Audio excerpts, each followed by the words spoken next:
on the initially, I'm the way sorry. witness examination works is the prosecution puts up their witness. That's called the direct. Then you get the cross.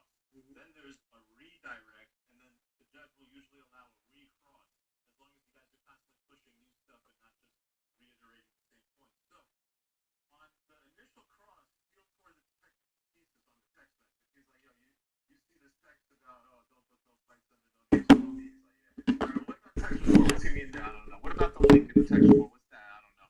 So how the hell can you tell me what this text has to do with when you can't even tell me what was linked seconds before in this same text conversation? It's still torn to pieces.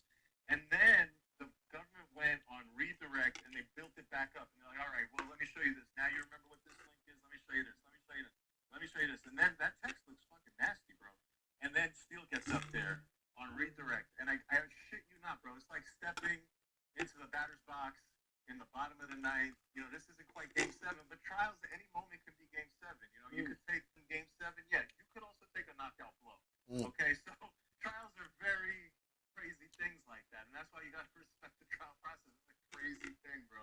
This fucking dude is from Harvard Law. You know, the ivory tower is going to sit up in that judge's seat. You're going to have two teams. You're going to have 12 random people, and they're going to decide if you do life or not. It's a crazy thing. So, anyway, Steele gets up there on the redirect, boss, and it's a movie. It's an absolute movie. He takes his glasses. I keep hearing about his point. The point, yeah, bro. You ever seen a hawk? You ever see a hawk laying and fucking prey? That's Brian. It's like if Michael Jordan were a fucking hawk in the prime of his life. That's what this man is, walking up to redirect after the prosecution. Walking up to recross after the prosecution did the redirect to build the text message back into some meaningful evidence. And Steele stood up there, man. I saw him take out these glasses. I got to get the number of those glasses. Everybody should have a picture of that walk up. And he's like a batter in the bottom of the ninth facing fucking Randy Johnson in his heyday, throwing 100-mile plus heaters. And he's just poised, baby. And look, he opened the door to an opportunity to explain to the jury through another witness, potentially Dirk, what that text message means. And I think so far, the update in the trial, you're going to have to explain what happened, why is Vonnie always around the home where Dirk is staying at, and what's this text message, and there might be some other stuff that comes up. And that's kind of what's going on with the trial.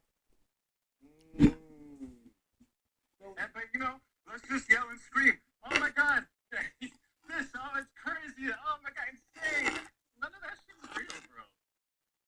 So how are you, like, you know, it appears that everyone's thinking about this bombshell day that's going to happen, bombshell testimony from OTF Jam and obviously OTF Vonnie.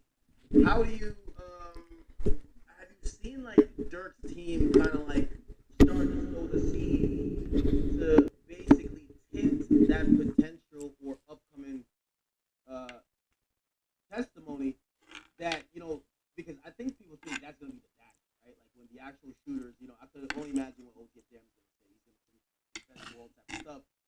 But are you seeing Dirk's team kind of like aiming at that? You know, obviously the phone messages is very important, but remember the narrative is here, and I've always thought this case is about cooperating, right?